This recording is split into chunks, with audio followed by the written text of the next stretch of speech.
From the years 1894 to 1901 inclusive, Mr. Sherlock Holmes was a very busy man. It is safe to say that there was no public case of any difficulty in which he was not consulted during those 8 years, and there were hundreds of private cases, some of them of the most intricate and extraordinary character, in which he played a prominent part. I shall, however, preserve my former rule, and give the preference to those cases which derive their interest not so much from the brutality of the crime as from the ingenuity and dramatic quality of the solution. For this reason I will now lay before the reader the facts connected with Miss Violet Smith, the solitary cyclist of Charlington, and the curious sequel of our investigation, which culminated in unexpected tragedy. On referring to my notebook for the year 1895, I find that it was upon Saturday, the 23rd of April, that we first heard of Miss Violet Smith. Her visit was, I remember, extremely unwelcome to Holmes, for he was immersed at the moment in a very abstruse and complicated problem concerning the peculiar persecution to which John Vincent Hardin, the well-known tobacco millionaire, had been subjected. My friend, who loved above all things precision and concentration of thought, resented anything which distracted his attention from the matter in hand, and yet, without a harshness which was foreign to his nature, it was impossible to refuse to listen to the story of the young and beautiful woman, tall, graceful, and queenly, who presented herself at Baker Street late in the evening, and implored his assistance and advice. With a resigned air and a somewhat weary smile, Holmes begged the beautiful intruder to take a seat, and to inform us what it was that was troubling her. "At least it cannot be your health?" said he as his keen eyes darted over her. "So ardent a bicyclist must be full of energy." She glanced down in surprise at her own feet, and I observed the slight roughening of the side of the sole caused by the friction of the edge of the pedal. "Yes, I bicycle a good deal, Mr. Holmes, and that has something to do with my visit to you today." My friend took the lady's ungloved hand, and examined it with as close an attention and as little sentiment as a scientist would show to a specimen. "You will excuse me, I am sure. It is my business," said he as he dropped it. "I nearly fell into the error of supposing that you were typewriting. Of course, it is obvious that it is music. You observe the spatulate finger ends, Watson, which is common to both professions. There is a spirituality about the face, however." She gently turned it towards the light. "Which the typewriter does not generate.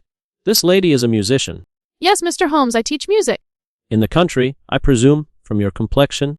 "Yes, sir, near Farnham, on the borders of Surrey."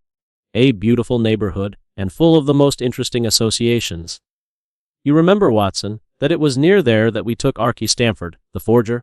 Now, Miss Violet, what has happened to you, near Farnham, on the borders of Surrey?" The young lady, with great clearness and composure, made the following curious statement. "My father is dead, Mr. Holmes. He was James Smith, who conducted the orchestra at the old Imperial Theatre. My mother and I were left without a relation in the world except one uncle, Ralph Smith, who went to Africa 25 years ago, and we have never had a word from him since. When father died, we were left very poor, but one day we were told that there was an advertisement in the Times, inquiring for our whereabouts. There we met 2 gentlemen, Mr. Carruthers and Mr. Woodley, who were home on a visit from South Africa.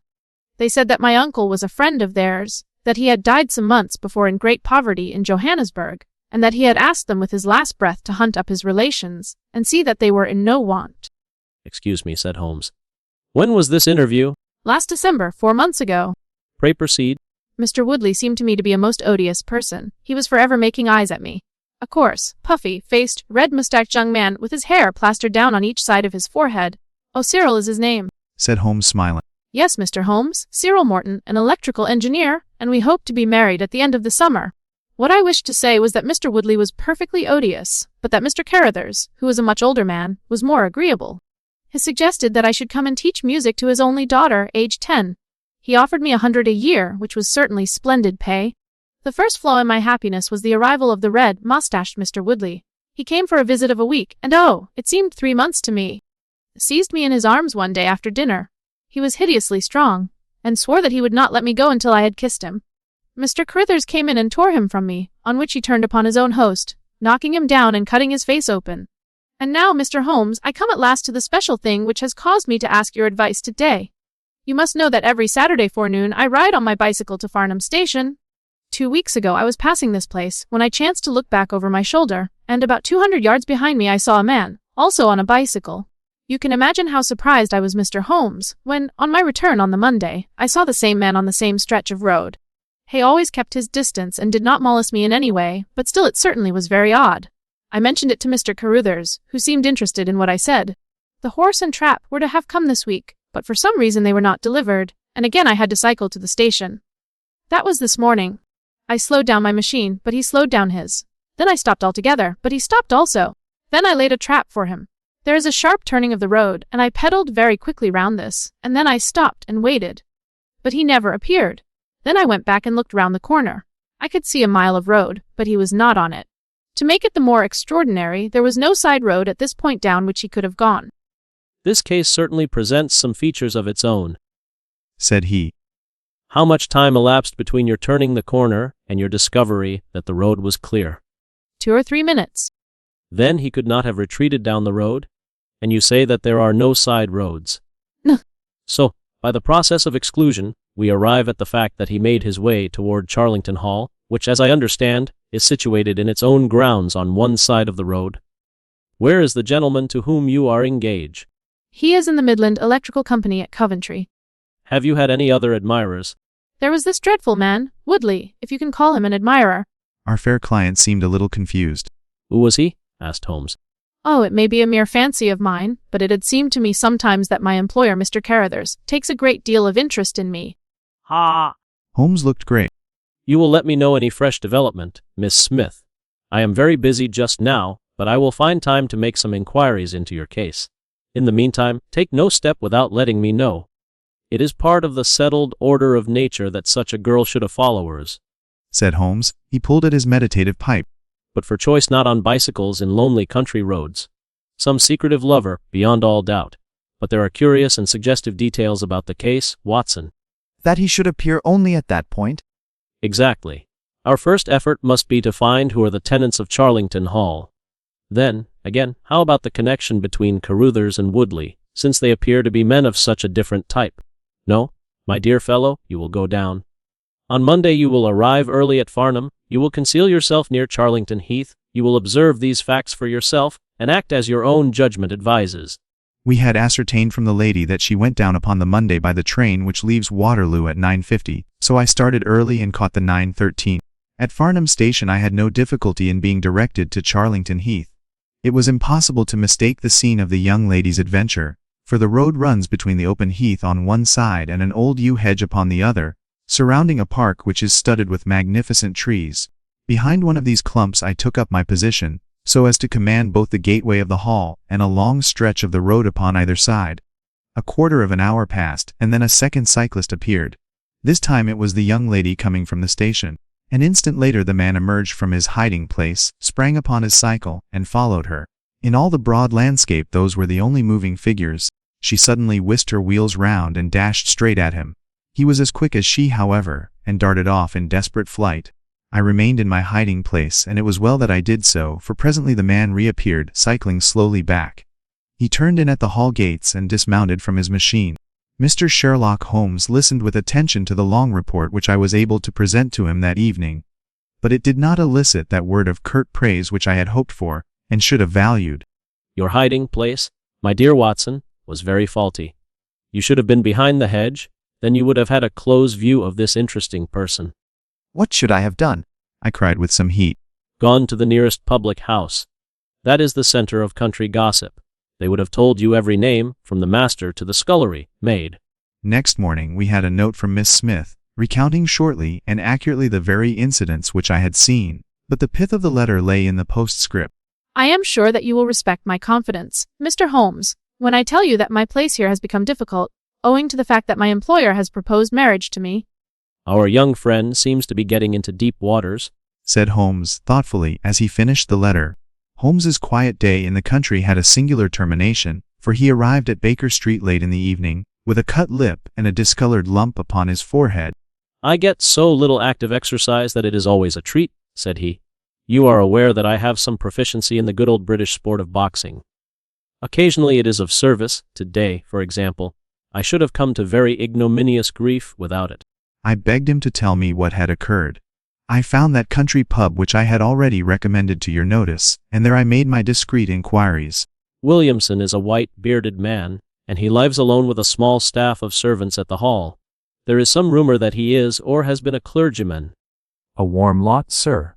At the hall, and especially one gentleman with a red moustache, Mr. Woodley by name, who was always there. Way had got as far as this, when who should walk in but the gentleman himself, who had been drinking his beer in the tap room and had heard the whole conversation. The next few minutes were delicious. It was a straight left against a slogging ruffian. I emerged as you see me. Mr. Woodley went home in a cart. The Thursday brought us another letter from our client. You will not be surprised, Mr. Holmes, to hear that I am leaving Mr. Carruthers' employment. On Saturday I come up to town and I do not intend to return. It is the reappearance of that odious man, Mr. Woodley. He was always hideous, but he looks more awful than ever now, for he appears to have had an accident and he is much disfigured. So I trust, Watson, so I trust, said Holmes gravely. There is some deep intrigue going on round that little woman, and it is our duty to see that no one molests her upon that last journey. It was the severity of Holmes's manner, and the fact that he slipped a revolver into his pocket before leaving our rooms which impressed me with the feeling that tragedy might to lurk behind this curious train of events. Holmes and I walked along the broad, sandy road inhaling the fresh morning air and rejoicing in the music of the birds and the fresh breath of the spring. From a rise of the road on the shoulder of Crooksbury Hill, we could see the grim hall bristling out from amidst the ancient oaks. I have given a margin of half an hour, said he. If that is her trap, she must be making for the earlier train. I fear, Watson, that she will be past Charlington before we can possibly meet her. At the same instant an empty dog, cart, the horse cantering, the reins trailing, appeared round the curve of the road and rattled swiftly towards us. Too late, Watson, too late, cried Holmes as I ran panting to his side. Fool that I was not to allow for that earlier train! It's abduction, Watson! Abduction! Murder! Heaven knows what! We had sprung into the dog cart, and Holmes, after turning the horse, gave it a sharp cut with the whip, and we flew back along the road. A solitary cyclist was coming towards us. His head was down and his shoulders rounded as he put every ounce of energy that he possessed on to the pedals. He was flying like a racer. "Hello, stop there," he shouted, holding his bicycle to block our road. "Where did you get that dog cart? Pull up, man," he yelled, drawing a pistol from his side pocket. You're the man we want to see. Where is Miss Violet Smith? He said, in his quick, clear way. Good Lord, what shall I do?" cried the stranger, in an ecstasy of despair. "They've got her, that hellhound Woodley and the blackguard parson." He ran distractedly, his pistol in his hand, towards a gap in the hedge. Holmes followed him and I, leaving the horse grazing beside the road, followed Holmes. It was a young fellow about 17, dressed like an ostler, with leather cords and gaiters. He lay upon his back, his knees drawn up, a terrible cut upon his head. He was insensible, but alive. As he spoke, a woman's shrill scream, a scream which vibrated with a frenzy of horror, burst from the thick, green clump of bushes in front of us. It ended suddenly on its highest note with a choke and a gurgle. This way, they are in the bowling alley," cried the stranger, darting through the bushes. "Ah, the cowardly dogs! Follow me, gentlemen! Too late! By the living Jingo!" We had broken suddenly into a lovely glade of greensward surrounded by ancient trees. On the farther side of it, under the shadow of a mighty oak, there stood a singular group of 3 people. Between them an elderly, grey, bearded man, wearing a short surplice over a light tweed suit, had evidently just completed the wedding service, for he pocketed his prayer book as we appeared, and slapped the sinister bridegroom upon the back in jovial congratulation. They're married, I gasped. Come on. Cried our guide. "Come on." He rushed across the glade, Holmes and I at his heels. You can take your beard off, Bob. I know you, right enough. Well, you and your pals have just come in time for me to be able to introduce you to Mrs. Woodley. Our guide's answer was a singular one. He snatched off the dark beard which had disguised him and threw it on the ground, disclosing a long, sallow, clean-shaven face below it. Said our, "I am Bob Carruthers, and I'll see this woman righted, if I have to swing for it. I told you what I'd do if you molested her, and by the Lord, I'll be as good as my word." You're too late. She's my wife. "No, she's your widow." His revolver cracked, and I saw the blood spurt from the front of Woodley's waistcoat. He spun round with a scream and fell upon his back, his hideous red face turning suddenly to a dreadful mottled pallor. The old man, still clad in his surplice, burst into such a string of foul oaths as I have never heard, and pulled out a revolver of his own. But, before he could raise it, he was looking down the barrel of Holmes's weapon. Enough of this, said my friend cold. Drop that pistol. Watson, pick it up. Hold it to his head. Thank you. You Carruthers, give me that revolver. We'll have no more violence. Come, hand it over! My name is Sherlock Holmes. Good Lord. The strong, masterful personality of Holmes dominated the tragic scene, and all were equally puppets in his hands. Williamson and Carruthers found themselves carrying the wounded Woodley into the house, and I gave my arm to the frightened girl. The injured man was laid on his bed, and at Holmes's request I examined him. I carried my report to where he sat in the old tapestry-hung dining room with his 2 prisoners before him. "You will live," said I. Cried Carruthers, springing out of his chair. I'll go upstairs and finish him first. Do you tell me that that angel is to be tied to Roaring Jack Woodley for life? You need not concern yourself about that, said Holmes. There are 2 very good reasons why she should, under no circumstances, be his wife. In the first place, we are very safe in questioning Mr. Williamson's right to solemnize a marriage. In any case, a forced marriage is no marriage, but it is a very serious felony, as you will discover before you have finished. You'll have time to think the point out during the next 10 years or so, unless I am mistaken. I begin to think so, Mr. Holmes, but when I thought of all the precaution I had taken to shield this girl, for I loved her, Mr. Holmes, and it is the only time that ever I knew what love was.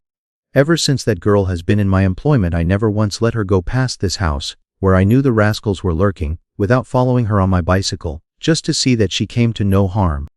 I kept my distance from her, and I wore a beard, so that she should not recognize me, for she is a good and high-spirited girl, and she wouldn't have stayed in my employment long if she had thought that I was following her about the country roads. "Well," said I, "you call that love, Mr. Carruthers, but I should call it selfishness." Carruthers took a telegram from his pocket. That's it, said he. It was short and concise. The old man is dead. In the first place, 3 of you came from South Africa on this game. You Williamson, you Carruthers, and Woodley. You had known Ralph Smith in South Africa. You had reason to believe he would not live long. You found out that his niece would inherit his fortune. How's that? We played cards for her on the voyage. He won. Meanwhile, your arrangement was rather upset by the fact that you had yourself fallen in love with the lady. You could no longer bear the idea of this ruffian owning her. 2 days ago Woodley came up to my house with this cable. He asked me if I would stand by the bargain. I said I would not. I have been very obtuse, Watson. When in your report you said that you had seen the cyclist, as you thought, arrange his necktie in the shrubbery, that alone should have told me all. I perceived 3 of the county constabulary in the drive, and I am glad to see that the little ostler is able to keep pace with them. I think, Watson, that in your medical capacity, you might wait upon Miss Smith and tell her that if she is sufficiently recovered, we shall be happy to escort her to her mother's home.